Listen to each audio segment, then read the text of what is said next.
Hello friends, ओम श्री गणेशाय नमः। आप सभी का स्वागत है आपके अपने यूट्यूब चैनल पर। फ्रेंड्स, आज हम आपको इस वीडियो में बताने जा रहे हैं वट सावित्री व्रत के शुभ मुहूर्त, पूजा विधि और घर पर वट सावित्री व्रत की पूजा करने की सरल विधि के बारे में, और वट सावित्री व्रत की पौराणिक व्रत कथा, महत्व और उपाय के बारे में। फ्रेंड्स, वीडियो शुरू करने से पहले आपसे रिक्वेस्ट है, अगर आप हमारे चैनल पर नए हैं और आपने अभी तक चैनल को सब्सक्राइब नहीं किया है तो प्लीज़ सब्सक्राइब कीजिएगा चैनल को। साथ ही प्रेस कीजिएगा बेल आइकन को, जिससे नए वीडियो से रिलेटेड नोटिफिकेशन आपको तुरंत प्राप्त हो सके। और वीडियो पसंद आने पर वीडियो को लाइक और शेयर जरूर कीजिएगा, ताकि सभी भक्तों को इस वीडियो का लाभ प्राप्त हो सके। और कमेंट बॉक्स में ओम श्री गणेशाय नमः जरूर लिखिएगा। अखंड सौभाग्य की प्राप्ति के लिए वट सावित्री व्रत हर साल ज्येष्ठ मास की अमावस्या को रखा जाता है। इस बार वट सावित्री व्रत पर बहुत ही शुभ योग बन रहा है। इस बार वट सावित्री के दिन शनि जयंती भी है। धार्मिक मान्यताओं के अनुसार जो व्रती सच्चे मन से इस व्रत को करते हैं, उनकी सभी मनोकामनाएं शीघ्र ही पूर्ण होती है और साथ ही उनके पति को लंबी आयु प्राप्त होती है। कई जगह पर इस व्रत को ज्येष्ठ पूर्णिमा के दिन भी रखा जाता है। मान्यता है कि इस दिन माता सावित्री ने अपने दृढ़ संकल्प और श्रद्धा से यमराज द्वारा अपने मृत पति सत्यवान के प्राण वापस पाए थे। इसलिए महिलाओं के लिए यह व्रत बेहद ही फलदायी माना जाता है। इस दिन सुहागन महिलाएं पूरा श्रृंगार कर वट वृक्ष की पूजा करती हैं। वट वृक्ष की जड़ में भगवान ब्रह्मा, तने में भगवान विष्णु, पर डालियों और पत्तों में भगवान शिव का निवास होता है। महिलाएं इस दिन यम देवता की भी पूजा करती हैं। फ्रेंड्स, अब आइए जानते हैं वट सावित्री व्रत की शुभ मुहूर्त के बारे में। हिंदू पंचांग के अनुसार साल 2023 में वट सावित्री व्रत 19 मई 2023 शुक्रवार के दिन है। ज्येष्ठ कृष्ण अमावस्या तिथि प्रारंभ होगी 18 मई 2023 को रात्रि 9:42 पर, और ज्येष्ठ कृष्ण अमावस्या तिथि का समापन होगा 19 मई 2023 को रात्रि 9:22 पर। ऐसे में उदया तिथि के आधार पर वट सावित्री व्रत 19 मई 2023 को रखा जाएगा। इस बार वट सावित्री व्रत के दिन कई शुभ संयोग बन रहे हैं। वट सावित्री के दिन शनि अपनी स्वराशि कुंभ में होंगे, जिससे शश नामक राजयोग बनेगा। इसके अलावा इस दिन सिद्धि योग भी रहेगा। इस दिन चंद्रमा गुरु के साथ मेष राशि में होंगे, जिससे गजकेसरी योग बनेगा। इस दिन सभी स्थितियों में वट सावित्री का व्रत रखना बेहद शुभ फलदायी रहेगा। साथ ही शनि देव जी की विशेष कृपा प्राप्त होगी। फ्रेंड्स, अब आइए जानते हैं वट सावित्री व्रत के लिए क्या क्या पूजन सामग्री आवश्यक होती है।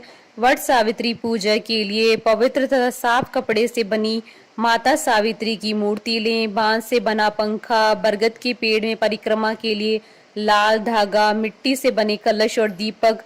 फल में आप मौसमी फल जैसे आम, केला, लीची, सेब, नारंगी, खरबूजा आदि चढ़ा सकते हैं। पूजा के लिए लाल वस्त्र, सिंदूर, कुमकुम, रोली। चढ़ावे के लिए पूरी पकवान बनाएं। बरगद का फल, अक्षत, हल्दी, 16 श्रृंगार।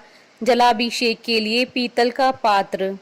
फ्रेंड्स, अब आइए जानते हैं वट सावित्री व्रत की पूजन विधि के बारे में। इस दिन ब्रह्म मुहूर्त में उठकर घर की साफ सफाई करें, फिर स्नान ध्यान कर पवित्र और स्वच्छ वस्त्र धारण करें। इस दिन 16 श्रृंगार करना अति शुभ माना जाता है। इसके बाद सबसे पहले सूर्य देव को अर्घ्य दे, तत्पश्चात सभी पूजन सामग्रियों को किसी पीतल के पात्र अथवा बांस से बनी टोकरी में रखकर नजदीक के बरगद के पेड़ के पास जाकर उनकी पूजा करें। पूजा की शुरुआत जलाभिषेक से करें, फिर माता सावित्री को वस्त्र और 16 श्रृंगार अर्पित करें। फल, फूल, भीगा हुआ चना, गुड़, पूरी पकवान सहित बरगद के फल चढ़ाएं और पंखा जेलें। इसके बाद रोली से कम बरगद के पेड़ की 7 परिक्रमा अवश्य करें। इसके बाद माता सावित्री को दंडवत प्रणाम कर उनकी अमर कथा सुने। इसके लिए आप स्वयं कथा का पाठ कर सकते हैं। कथा सुनने के बाद भीगे हुए चने का बायना निकाले और उस पर कुछ रुपए रखकर अपनी सास को दे दे। जो स्त्रियां अपनी सासों से दूर रहती है, वो बायना उन्हें बेच दें और उनका आशीर्वाद लें। पूजा समाप्ति के पश्चात ब्राह्मणों को वस्त्र और फल आदि का दान करें। वट वृक्ष का पूजन समाप्त होने के बाद आप अपने घर आकर पति को बांस का पंखा झेलें और उन्हें पानी पिलाए। पति को पानी पिलाने के बाद दिन भर निर्जला उपवास रखें और शाम में आरती अर्चना करें।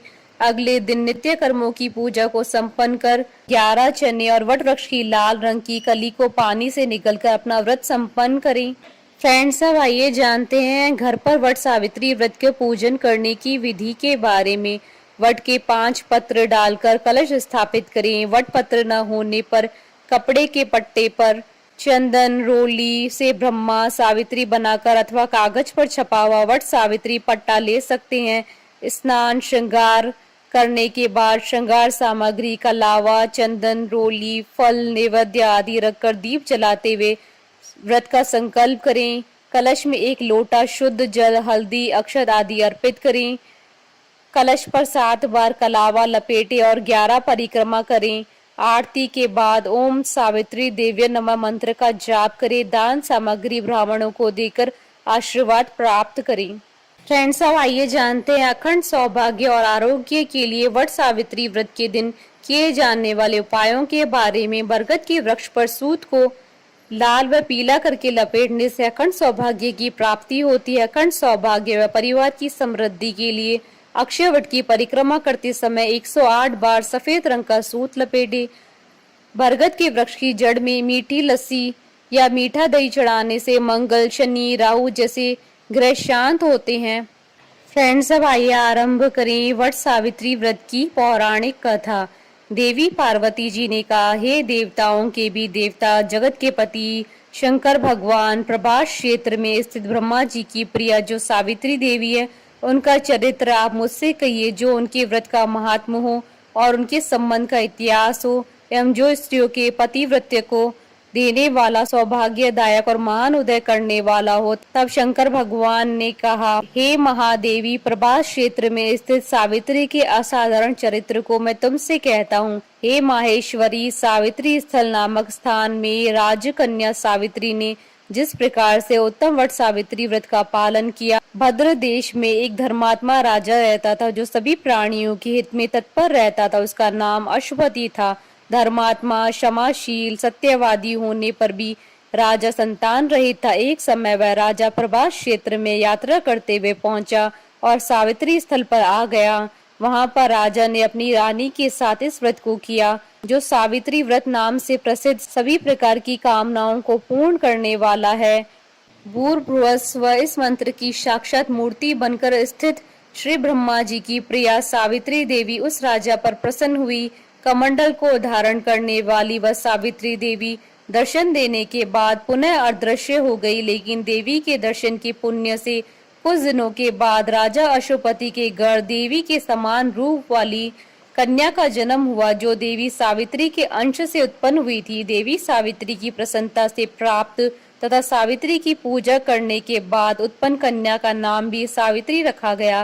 वह राजकन्या देवी लक्ष्मी के समान शोभित होती हुई बड़ी होने लगी और धीरे धीरे सुकोमल अंगों वाली वह कन्या यौवन अवस्था को प्राप्त हुई। नगरवासी उस कन्या को देखकर यही समझते थे कि वह कोई देव कन्या है। कमल के समान विशाल नेत्रों वाली एवं तेज से अग्नि के समान प्रज्वलित होती भी वह सावित्री महर्षि भृगु द्वारा कहे हुए सावित्री व्रत को करने लगी। लक्ष्मी के समान सुशोभित होने वाली वह कन्या एक दिन देवी सावित्री की पूजा के बाद पिता के पास खड़ी हो गई। उस समय पुत्री की युवावस्था को प्राप्त हुई देखकर राजा ने मंत्रियों से सलाह किया। इसके बाद राजा ने सावित्री से कहा, हे पुत्री, तुम्हें योग्य वर को देने का समय आ गया है। मुझसे कोई तुम्हें मांगने के लिए भी नहीं आता और मैं भी विचार करने पर तुम्हारी आत्मा के अनुरूप वर को नहीं पा रहा हूँ। अतः हे पुत्री, देवताओं के निकट मैं जिस तरह से निंदनीय ना हूँ वैसा तुम करो। मैंने धर्म शास्त्र में पढ़ा और सुना भी है कि यदि पिता के गृह में रहती हुई विवाह के पहले ही जो कन्या रजोधर्म से युक्त हो जाती है उसके पिता को बड़ा पाप लगता है। इसलिए हे पुत्री, मैं तुमको भेज रहा हूँ कि तुम स्वयं ही अपने योग्य वर ढूंढ लो। वृद्ध मंत्रियों के साथ शीघ्र जाओ और मेरी बात को मानो। इसके बाद आप जैसा कहते हैं वैसा ही होगा। ऐसा कहकर सावित्री घर से निकलकर राज ऋषियों के साथ तपोवन की ओर चल पड़ी और वहां पहुंचकर माननीय वृद्ध जनों को प्रणाम करके सभी तीर्थों और आश्रमों में जाकर पुनः मंत्रियों के साथ सावित्री अपने महल को लौट आई। यहाँ सावित्री ने पिताजी के साथ देवर्षि नारद जी को बैठे देखा। आसन पर बैठे हुए नारद जी को प्रणाम करके मुस्कुराती हुई जिस कार्य के लिए वन में गई थी सारी बातें कहने लगी। सावित्री बोली, हे नारद जी, शाल्व देश में धर्मात्मा दुम्तसेन नाम से विख्यात एक क्षत्रिय राजा हैं जो देव योग से नेत्रहीन हो गए हैं। रुक्मी नामक उनके एक सामंत ने उनसे राजपाट छीन लिया है। वह अपने पुत्र और पत्नी के साथ वन में रह रहे हैं। उनका पुत्र सत्यवादी और धर्मात्मा है, उसे ही मैंने अपने पति के रूप में वरण किया है। नारद जी सावित्री के वचनों को सुनकर बोल पड़े कि हे राजन, सावित्री ने यह बड़ा कष्टप्रद कार्य कर डाला। बाल बुद्धि होने से इसने केवल गुणवान समझकर सत्यवान को वरण कर लिया। सत्यवान मिट्टी के घोड़े बनाता है और घोड़े का चित्र भी बनाता है, इसे उसे चित्राश्व भी कहते हैं। सत्यवान दान और गुण में रंती देव के शिष्य के समान है, ब्राह्मणों की रक्षा करने वाला है और सत्यवादी भी है। राजा यताति के समान उदार, चंद्रमा के समान प्रिय लगने वाला है। रूप में दूसरे अश्विनी कुमार के समान और दुम्तसेन के समान बलवान है, लेकिन उसमें केवल एक दोष है, दूसरा कोई नहीं कि सत्यवान आज से ठीक 1 वर्ष पर शीर्णायु हो जाने से देह त्याग कर देगा। इस प्रकार नारद जी की बात सुनकर राज्य कन्या सावित्री ने राजा से कहा, राजा, लोग किसी से एक बार कोई बात कहते हैं, ब्रह्मवेता एक ही बार कहते हैं और एक ही बार कन्या दी जाती है। ये तीनों कर्म एक ही बार किए जाते हैं, बार बार नहीं। दीर्घायु हो या अल्पायु, गुणवान हो या निर्गुण, वर को एक ही बार वरण कर लिया, अब वह दूसरे वर को वरण नहीं करूंगी। नारद जी ने कहा, हे राजन, यदि आपको उचित लगता है तो अपनी पुत्री सावित्री का कन्यादान शीघ्र कर डालिए। राजा ने शुभ मुहूर्त में विधि विधान पूर्वक सत्यवान के संग सावित्री का विवाह करवा दिया। सावित्री अपने पति को पाकर ऐसे प्रसन्न थी जैसे पुण्यवान पुरुष स्वर्ग को पाकर प्रसन्न होता है। सावित्री उस सत्यवान के साथ आश्रम में रहते हुए नारद जी की कही हुई बात को याद करती रहती थी। उस दिन को गिनती रहती थी जब सत्यवान देह त्याग कर चले जाएंगे। जब सत्यवान के मरण के केवल 3 दिन शेष रहे, तब सावित्री ने निर्हार रहकर व्रत किया और तीसरे दिन सुबह स्नान करके देवता और पितरों का पूजन किया। फिर सास ससुर की चरण वंदना करके वह भी अपने पति के साथ जंगल की ओर चल पड़ी। जंगल में लकड़ी काटते काटते अचानक से सत्यवान के सिर में दर्द होने लगा। सावित्री ने कहा कि आप कुछ देर मेरी गोद में सिर रखकर सो जाइए, फिर हम आश्रम की ओर चलेंगे। जैसे ही सत्यवान सावित्री की गोद में लेटे, वैसे ही सावित्री ने देखा कि वह सांवले पिंगल वर्ण वाले किरीटधारी पीत वस्त्र पहने हुए साक्षात सूर्य के समान उदित हुए पुरुष उनके सामने खड़े हैं। सावित्री ने उन्हें प्रणाम किया और उनसे पूछा कि आप कौन है। इस पर यमराज ने कहा कि मैं प्राणियों के लिए भयंकर और कर्मानुसार उनका उचित दंड देने वाला यमू। सो हे पतिव्रता सावित्री, समीप में पड़े हुए तुम्हारे पति की आयु समाप्त हो गई है, इसे यमदूत पकड़कर नहीं ले जा सकेंगे, इसलिए मैं स्वयं आया हूँ। ऐसा कहकर फांस के लिए हुए यमराज ने सत्यवान के शरीर से अंगुष्ठ मात्र शरीर वाले जीवात्मा को बलपूर्वक निकाल लिया। इसके बाद यमपुरी की ओर चलना शुरू किया। सावित्री भी यम के पीछे पीछे चलने लगी। यमराज ने सावित्री से कहा कि कोई भी जीव बिना आयु समाप्त हुए यम मार्ग से नहीं जा सकता। सावित्री ने यमराज से कहा कि आप जैसे सज्जन पुरुष के साथ मैं चल रही हूँ, मेरे पति आपके साथ हैं, तो मुझे आपके साथ चलने में कोई शर्म और गिलानी नहीं हो रही है। दूसरी बात, स्त्रियों के लिए इस पृथ्वी पर लोक में पति को छोड़कर कोई अन्य स्थान नहीं है, इसलिए मैं आपका अनुगमन कर रही हूँ। सावित्री की मधुर बातें सुनकर यम ने कहा कि मैं तुम्हारी बातों से प्रसन्न हूँ, इसलिए जो इच्छा हो वर मांग लो। सावित्री ने तब यमराज से अपना खोया हुआ राज्य, सास ससुर की आंखों की रोशनी और 100 पुत्रों का वरदान मांग लिया। अपने वरदान के जाल में फंसकर यमराज ने सत्यवान की आत्मा को मुक्त कर दिया और सावित्री को लौटा दिया। सावित्री पति के साथ अपने आश्रम लौट आई। सावित्री ने सावित्री देवी का व्रत किया, जिसके प्रभाव से उसके सास ससुर की आंखों की रोशनी लौट आई।